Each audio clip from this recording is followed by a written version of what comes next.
تو اللہ کا نام لینے پہ اس کے اوپر لرزہ طاری ہو گیا اور اس کے ہاتھ سے تلوار گر گئی، اور رسول اللہ صلی اللہ علیہ وسلم نے تلوار اٹھائی اور اسے کہا آپ بتاؤ تمہیں کون بچائے گا؟ وہ کہنے لگا ہاتھ جوڑ کر کے آپ کریم ابن الکریم ابن الکریم نا، کہ آپ وہ عزت والے کے بیٹے ہیں، تو جان بخشی چاہ رہا تھا نا، ظاہر ہے اب تو مارا جاتا۔ تو آپ نے مسکرا کر فرمایا ٹھیک ہے، وعدہ کرو آئندہ مسلمانوں کے خلاف جنگ میں نہیں آؤ گے۔ تو جب وہ اپنے قبیلے میں جا کر کہتا ہے تو کہتا ہے کہ میں تمام انسانوں میں جب سب سے بڑا کریم ہے، اکرم الاکرمین، میں اس سے پاس سے ہو کر آیا ہوں۔ تو کریم تمہارا رب بہت بڑا فیاض ہے۔ آپ کو پتا ہے جیل میں جب یوسف علیہ السلام تھے تو قیدیوں نے ان کے لیے بھی یہی لفظ استعمال کیا تھا۔ تو اب ایسا ہے کہ رسول اللہ صلی اللہ علیہ وسلم کو تسلی تشفی دی جا رہی ہے کہ آگے وقت مشکل آ رہا ہے، اللہ تعالیٰ آپ کے ساتھ ہے، اللہ تعالیٰ شفقت کا معاملہ کرے گا۔ علماء کہتے ہیں یہ رسول اللہ صلی اللہ علیہ وسلم کی بسم اللہ ہو رہی تھی، آپ اللہ کے سامنے ایک شاگرد کی مانت تھے، دلجوئی اور حوصلہ افزائی کا کلمہ تھا، جیسے کوئی پہلے دن بچہ کلاس میں آتا ہے تو اس کے ساتھ ہوتا ہے، علماء ایسا کہتے ہیں۔ الذی، وہ جس نے علامہ سکھایا بالقلم، ساتھ قلم کے۔ انسانی علم مراد بھی لیا جاتا ہے، حضرت اسرافیل نے قلم کے ذریعے آپ کو جو علم دیا، یا رسول اللہ علیہ وسلم کی تعلیم میں جب حضرت جبرائیل کو قلم کی حیثیت حاصل تھی، کیونکہ اصل علم تو اللہ تعالیٰ کی طرف سے آ رہا تھا۔ جس طرح انسانی علم میں مقام قلم کا ہے، بالکل اسی طرح فرشتے کا مقام قلم کا ہے۔ دوسرا مطلب یہ ہے کہ دوسری وحی بھی دوبارہ آئی تو یہی تھا، نون والقلم وما یسطرون، کچھ روایت میں اس کو دوسری وحی بھی کہا جاتا ہے۔ پتہ چلا کہ مراد فرشتہ نہیں ہے، مراد انسانی قلم ہے جس کے ذریعے انسان علم حاصل کرتا ہے، قلم سے لکھتا ہے، وہ ذخیرہ منقطع ہوتا رہتا ہے۔ اس لیے آپ لکھا کرے، اگر آپ صرف بیٹھ کے سن رہی ہیں نا تو پھر آپ قرآن کا حق ادا نہیں کر رہی ہیں۔ اگر آپ پوائنٹس میں لکھ رہی ہیں، لکھی ہوئی چیز نثروں میں باقی رہتی ہے، لکھی ہوئی چیز قیامت کے دن آپ کے حق میں گواہی دے گی۔ یہ پین کی سیاہی، کہتے ہیں کہ علماء کی پین کی جو سیاہی ہے نا وہ گواہ بنتی ہے۔ جس طرح ایک اللہ کی راہ میں شہید ہوتا ہے تو اس کا خون گرتا ہے نا، علماء کے قلموں کی سیاہی ہوتی ہے۔ تو آپ پلیز، میں آپ کو انکریج کرتی ہوں کہ آپ لکھا کریں۔ آپ بیسٹ استاد نہیں بن سکتے جب تک آپ جو ہے ایکسپرٹ اسٹوڈنٹ نہیں بنیں گے۔ تو یہ سلسلہ چلتا رہا، پھر اشاعت آ گئی، چھاپا پرنٹنگ، پھر آج تو سوشل میڈیا آ گیا ہے، آج تو دین جو ہے بڑے تیزی سے ادھر سے ادھر پھیل رہا ہے۔ تو آپ دیکھیں جب نیا نیا ٹی وی آیا تھا نا تو خطیب اور جو مسجدوں میں واز دیتے تھے تو جس گھر میں ٹی وی ہوتا تھا اس کو نشانہ بناتے تھے کہ یہ شیطانی چیز اس گھر میں آ گئی ہے۔ اور آج سے 15 سال پہلے جب ہم بھی قرآن کی کلاس پڑھی نا، یقین کریں ہم بھی اسٹوڈنٹ سے، ہم نے بھی گھر کے ٹی وی نکال کے کسی نے توڑ دیے، کسی نے پھینک دیے تھے، ہم ان کو برا سمجھتے تھے۔ لیکن آج ہر مولوی جو ہے نا اس کا اپنا یوٹیوب چینل بنا ہوا ہے، انسٹاگرام پہ چلے جائیں، فیس بک پہ چلے جائیں، آپ کو ہر جگہ مولوی ملیں گے، اپنے کوئی نہ کوئی حدیث سنا رہے ہوں گے۔ اب ان کو پتا ہے کہ جب نیا نیا آیا تھا تو نہیں پتا تھا، پتا ہے کہ اس ذریعے بھی دین کا تبلیغ کا کام ہو رہا ہے۔ مولانا اصلاحی صاحب کا نقطہ ہے کہ وحی کے محفوظ ہونے کا ذریعہ قلم ہے۔ آپ نے وحی کی کتابت کا ذریعہ کیا، کاتب وحی بہت سارے جن صحابہ کرام موجود تھے۔ پھر حضرت عثمان رضی اللہ تعالیٰ عنہ کے زمانے میں جو رسم الخط آیا، وہ آج تک رسم الخط جو قرآن کا نا دنیا میں مشہور ہے، عثمانی رسم الخط۔ امت کو جمع کرنے کا طریقہ بھی قلم ہے۔ تو اب ایسا ہے کہ ایک ملک لکھا جاتا ہے نا تو اس کو خود مالک بھی پڑھتے تھے، ملک بھی کرتے تھے۔ اب خود زیر کھڑی زبر لگانی ہے، کیا لگانا ہے، تو نقطے اور اعراب تو پھر بعد میں لگ گئے کہ اب جو نان عرب تھے ان کے پڑھنے کے لیے ہمارے لیے آسانی ہو گئی۔ تو آیت نمبر چلتے ہیں 5 میں، علامہ، اس نے سکھایا، الانسان، انسان کو، ماں جو لم نہیں یعلم وہ جانتا تھا۔ یہ آیت دونوں علموں پر ہے۔ انسان کو اللہ نے عقل کا کمپیوٹر بھی دیا، علم وحی بھی دی، اللہ کا عطا کرتا ہے انسان کے پاس، یعنی یہ ساری چیزیں موجود ہیں، احادیث بھی ہیں، قرآن بھی موجود ہے۔ تو اللہ تعالیٰ نے یہ چیز سکھایا ہے۔ باقی مذاہب میں آپ دیکھیں تو وہ پہاڑوں میں جا کر عبادت کرتے تھے، علم کی اصل اہمیت نہیں تھی، عبادت کی بھی وہ نہیں تھی۔ کچھ لوگ رمضان میں قرآن کی، آپ کو پتا ہے کہ جی ہمارے جو دورہ قرآن ہے وہ نہیں اٹینڈ کرتے ہیں، کہتے ہیں نہیں نہیں رمضان میں تو یکسو ہو کر اپنی ذاتی پرسنل عبادت کرتے ہیں۔ حالانکہ کہتے ہیں علم، فہم، تدبر، حکمت، دانائی، اس کی بہت اہمیت ہے۔ ایک بندہ اگر اکیلا نوافل پڑھ رہا ہے نا وہ اس کی اتنی اہمیت نہیں ہے. ایک بندہ الگ قرآن پڑھ رہا ہے، لیکن اگر ایک رکوع کسی جگہ سمجھ کے پڑھ رہا ہے، اس کو ڈیٹیل میں پڑھا رہے ہیں، تو اس کی زیادہ فضیلت ہے. حکمت اور دانائی مومن کی گم شدہ مراج ہے، جہاں سے ملے اسے حاصل کرو. ایسا ہے کہ حکمت کو کہتے ہیں کہ ایسا لو کہ اگر کسی کے پاس ملے نا، تو کہو کہ یہ تو میری چیز تھی، تمہارے پاس کیسی آ گئی، یہ تو میری گم شدہ چیز تھی. آپ غور کریں، یہ ابتدائی 5 آیات ہیں، عبادت کا ذکر نہیں ہے، نماز کا ذکر نہیں ہے، روزے کا ذکر نہیں ہے. نماز کا ذکر سورۃ مزمل میں آئے گا. ادھر 2 مرتبہ اقرا آیا ہے اور 2 مرتبہ علم آیا ہے. تو اصل شے علم ہے، اس سے اوپر تدبر ہے. پڑھ کر دماغ کو لائبریری بنا لیا، ایک حکمت ہے. یعنی آپ نے اکٹھا کر لیا، لیکن جو علم لائبریری بن گئی نا، اس کو اب آگے حکمت کا تقاضا ہے کہ اس کو آگے اٹھاؤ، نکالو اور دو دوسروں کو. ایک ہی حکم اقرا کا آ رہا ہے، الرحمن علم القرآن خلق الانسان علمہ البیان. تو احمد، ترمذی، داؤد، ابن ماجہ، ابو دردہ راوی ہیں، جو شخص علم کے اصول کے لیے راستہ اختیار کرتا ہے، اللہ اس کے لیے جنت کا راستہ کھول دیتا ہے. فرشتے اپنے پر بچھاتے ہیں، عالم کے لیے استغفار کرتے ہیں. تمام مخلوق جو آسمانوں میں اور زمین میں، یہاں تک کہ مچھلیاں سمندر کے اندر اس کے لیے دعائیں کرتی ہیں. جان لو کہ ایک عابد پر عالم کی فوقیت ایسے ہے جیسے 14ویں کے چاند کو عام ستاروں پر ہے. علماء کی جو فضیلت ہے. پھر عالم وہ ہے جس نے صحیح حدیث، صحیح نیت کے لیے علم حاصل کیا، مال کے لیے، شہرت کے لیے، لوگوں پر روب جمانے کے لیے نہیں کیا. اس کی نیت اللہ کے لیے خالص تھی. صحیح عالم وہ ہوگا جس نے اللہ کی خاطر علم حاصل کیا. اور یہی انبیاء کے وارث ہوتے ہیں.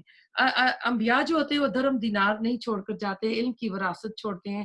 جو یہ علم حاصل کرے گا وہ بہت ہی خوش نصیب ہے. وہ سمجھ لیں وہ کام کر رہا ہے جو انبیاء کا کام تھا، اس کی ذمہ، یعنی وہ ان کے وارث بنے ہوئے ہیں. دوسری روایت ترمذی میں آپ نے فرمایا، عالم کا فضل عابد پر ایسے ہے جیسے مجھے فضیلت حاصل ہے کسی پر. رسول اللہ صلی اللہ علیہ وسلم کا مقام آپ دیکھیں جس طرح صحابہ پر ہے. یقیناً اللہ بھی، فرشتے بھی، آسمان والے بھی، زمین والے، یہاں تک کہ چونٹیاں اپنے بلوں میں، مچھلیاں پانی میں اس کے لیے دعا کرتی رہتی ہیں، جو لوگوں کا خیر کا علم دیتا ہے. سب سے بڑا خیر کیا ہے؟ قرآن کا علم ہے. وَهُوَ خَيْرٌ مِّمَّا يَجْمَعُونَ کے لفظ آتے ہیں اس میں سورۃ یونس میں. یہاں جی، تو یہاں تک تو یہ 5 آیات جو ہیں یہ تو پہلی وہی ہو گئی ہے. اب ہم اگلی آیات پہ چلتے ہیں. آیت نمبر 6، کلا ہرگز نہیں، انا بے شک، الانسان انسان، لیطغی البتہ سرکش ہے، ان کہ رعا وہ دیکھتا ہے خود کو، استغنا بے نیاز. تو انسانوں کی اکثریت یا تو خدا کو فراموش کر چکی ہے. اس میں ایک انسان کی خصلت بیان کی گئی ہے. جب کسی کو سیر ہو کر کھانے کو ملنے لگتا ہے تو وہ اس خوشحالی کا دور آتا ہے تو وہ پھر اپنے آپ کو کچھ سمجھنے لگتا ہے. پھر اپنے جیسے دوسروں انسانوں کو خاطر میں نہیں لاتا، سجدہ بس میں بڑا اعلیٰ ہوں. پھر وہ اپنے خالق اور مالک کو بھی خاطر میں نہیں لاتا. جب وہ قرآن کی آیات اور حدیث کے اوپر بھی حجت بازی کرتا ہے تو سمجھ لیں کہ پھر اپنی دولت کے نشے میں آ گیا ہے. اور یہ اس کی یہ سرکشی اور اس کی یہ بغاوت کی طرف اللہ تعالیٰ نے اس میں اشارہ کیا ہے. انا بے شک، الا ربک طرف آپ کے رب کے، الرجع پلٹنا ہے. رجع یعنی لوٹ کر واپس جانے کا مقام. انسان دنیا میں خواہ کتنا ہی ملین بلینئر بن جائے، سپر پاور بن جائے، چاہے کتنا ہی سرکش بن جائے، ساری دنیا کو اپنے کنٹرول میں لے، ہلاکو خان بن جائے، جو اس کا دادا تھا وہ چنگیز خان بن جائے، لیکن کیا ہے، واپسی کہاں ہوگی؟ اپنے ربی کے پاس جانا ہے. اس وقت اس سے معلوم ہو جائے گا جو تکبر رانہ روش اس نے اختیار کی تھی. آیت نمبر 9، ارائیتا کیا دیکھا آپ نے، الذی اس شخص کو جو ینہا روکتا ہے. یہ 12 آگے تک جائیں گے. ابدن ایک بندے کو، اذا جب صلی وہ نماز پڑھتا ہے. ارائیتا کیا دیکھا ہے آپ نے، ان اگر کانا ہو وہ علی الہدا ہدایت پر، او یا امرا وہ حکم دیتا ہو بالتقوی تقوی کا. تو رسول اللہ صلی اللہ علیہ وسلم بیت اللہ میں نماز پڑھتے تو ابو جہل کو بہت غصہ آتا اور کئی بار اس نے رسول اللہ صلی اللہ علیہ وسلم کے اوپر حملے کیے. یہاں پر وہ ذکر ہو رہا تھا. ایک دفعہ ابو جہل نے قریشی سرداروں سے کہا کہ رسول اللہ صلی اللہ علیہ وسلم تم لوگوں کے سامنے اس نے سرداروں سے کہا کہ تم لوگوں کے سامنے ان کا چہرہ خاک آلود ہو، یعنی بیت اللہ میں نماز ادا کرنے کے دوران سجدہ کرتا ہے. لوگوں نے کہا، کہنے لگا، یعنی وہ نبی صلی اللہ علیہ وسلم جو سجدہ کرتے تھے نا، اس کو کہتے تھے کہ ان کا چہرہ نا تم لوگوں کے سامنے خاک آلود ہوتا ہے. تو کہنے لگا، لات اور عزا کی قسم، اگر میں نے اب اس حال میں ان کو دیکھ لیا تو ان کی گردن روند ڈالوں گا، اس کا چہرہ مٹی پر رگڑ دوں گا. اس کے بعد جب اس نے آپ کو کعبہ میں نماز پڑھتے دیکھا تو اس برے ارادے سے آپ کی طرف بڑھا، پھر اچانک پیچھے ہٹنے لگا. سارے جو سردار تھے وہ دیکھ کر حیران ہوئے. پوچھا، ابو الحکم کیا ہوا؟ وہ گھبرایا، کہنے لگا، میرے اور محمد صلی اللہ علیہ وسلم کے درمیان ایک خوفناک آگ حائل ہو گئی تھی. رسول اللہ صلی اللہ علیہ وسلم نے لوگوں کو بتایا، اگر وہ میرے قریب آتا تو فرشتہ اس کا ایک اس جو ہے اچک لیتے. یہ بخاری کی حدیث ہے. ایک دفعہ اور بھی آتا ہے کہ رسول اللہ صلی اللہ علیہ وسلم یہ کہنے لگا ابو جہل اپنی محفل میں کہ یہ ہمارے معبودوں کی رسول اللہ صلی اللہ علیہ وسلم جو ہے تذلیل کرتا ہے ہمارے بزرگوں کی نا، یعنی ہمارے جو بزرگوں کے طور طریقے ہیں کہتا ہے کہ غلط ہے. تو میں نے اب اللہ سے عہد کیا، جب اسے نماز پڑھتا دیکھوں گا تو اس کے سر پر ایک بھاری پتھر رکھ کر کچل دوں گا. تو تم خواہ عبد مناف سے میری حفاظت کرو یا مجھے بے یار و مددگار چھوڑ دو. تو اس کے ساتھیوں نے کہا، ہم تجھے بے یار و مددگار نہیں چھوڑیں گے، تمہیں جو کرنا ہے کرو. تو کہتے ہیں جب صبح ہوئی تو جو حسب معمول آیا اور اس نے ایک باری پتھر اٹھا کر آگے بڑھا. اب جب سجدے میں جانے لگے تو یہ انتظار کرنے لگا، قریب ہی پہنچا تھا کہ پھر پیچھے ہٹنے لگا. اس کا رنگ اڑ گیا، بدحواسی کی وجہ سے اپنے ہاتھ پتھر بھی نیچے پھینک دیا. اس کے دوستوں نے پوچھا، ابو الحکم کیا ماجرا ہے؟ دیکھیں یہ ابو جہل ہے لیکن اپنے آپ کو ابو الحکم یعنی حکمت کا سردار کہتا تھا یا باپ. تو اس کی آواز ٹھکانے آئے، کہنے لگا، کیا بتاؤں، ایک بوٹ ہی یعنی ڈرونا سا اونٹ آڑے آ گیا تھا. تو ایسا تھا کہ اس میں اس کی طرف ذکر ہے کہ آپ کعبہ میں نماز پڑھتے تو ابو جہل اور وہ لوگ آپ کو جس طرح تنگ کرتے تھے. کبھی اونٹنی کی جو ہوتی ہے نا اوجڑی بچدانی جو ہوتی ہے وہ آپ کے اوپر آگ پھینکتے. عقبہ بن معیط نے بھی ایسا کام کیا تھا کہ کوئی مجھے لا کر دے تو میں رسول اللہ صلی اللہ علیہ وسلم جب سجدے میں جائے تو میں ان کے اوپر پھینکوں. عبداللہ بن مسعود کہتے ہیں کہ میں ان کے مقابلے پر اپنی کمزوری کی وجہ سے کچھ نہیں کر سکا تھا. ان کے سامنے یہ واقعہ ہوا تھا. تو کہتے تھے کہ جب اس نے ایسا کیا تو ابو جہل اور یہ سارے ہنستے ہنستے دورے ہو رہے تھے. اور آپ اس کے بوجھ کی وجہ سے، آپ کو پتہ ہے عام جانور کی جو اوجڑی ہوتی ہے چھوٹی ہوتی ہے لیکن جو اونٹ کی ہوتی ہے بہت بڑی ہوتی ہے. جانور جو اتنا بڑا ہے تو اتنے حضرت فاطمہ آئی ہیں تو وہ آپ کے اوپر سے، چھوٹی سی بچی تھی وہ آپ کے اوپر سے ہٹا رہی تھی. تو عبداللہ بن مسعود کہتے ہیں، اللہ کی قسم جس کے ہاتھ میں میری جان ہے، یہ سب لوگ بدر کی لڑائی میں مارے گئے اور بدر کے کنویں میں پھینک دیے گئے. تو اگلی آیات پہ چلتے کیونکہ اس میں وہ ان کے بارے میں قصہ اس کے اوپر یہ آیات آئی ہوئی ہیں. ارائیتا کیا دیکھا آپ نے، ان کذبا اگر اس نے جھٹلایا، و تولا اور اس نے منہ موڑا، علم کیا نہیں، یعلم وہ جانتا ہے، بیان کہ بے شک اللہ یرا کہ اللہ دیکھ رہا تھا. یعنی یہ جو کچھ کر رہے تھے، جھٹلا رہے تھے، اللہ یہ سب کچھ دیکھ رہا تھا. آیت نمبر 15 پہلے اس کو تھوڑا سا اور دیکھ لیتے ہیں. یعنی ایک طرف تو اللہ کا ایک بندہ اللہ کی عبادت میں مصروف ہے، وہ خود بھی اللہ سے ڈرتا ہے، دوسروں کو بھی اللہ سے ڈرا رہا ہے کہ اللہ سے ڈر کے زندگی گزارو. اور اس کے برعکس ایک اللہ کا سرکش باغی بندہ ہے جو دعوت حق کو جھٹلا رہا ہے، تکبر میں چل پھر رہا ہے، خود بھی رکا ہوا اور دوسرے لوگوں کو بھی حق سے روک رہا ہے.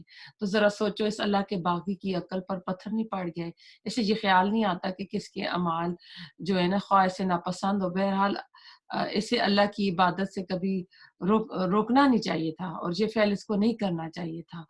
تو اب اگلی آیات پہ 15-16 پہ چلتے ہیں. کلا ہرگز نہیں، لائن البتہ اگر لم نہ ینتہی وہ باز آیا، لسفہم تو ہم ضرور گھسیٹیں گے، بالناسیہ پیشانی کے بالوں میں، ناسیتن پیشانی، کاذبتن جو جھوٹی ہے، خاطئہ خطا کار ہے. تو یعنی اللہ تعالیٰ کہہ رہے کہ اس کی پیشانی، اس کا دماغ کا جو تکبر ہے، جو خناس اس کے دماغ میں بھرا ہوا ہے نا، ہم اس کو وہاں سے گھسیٹیں گے. عموماً دیکھیں جب کوئی بات ہوتی ہے نا تو بندہ کہتا ہے نا کہ نہیں میری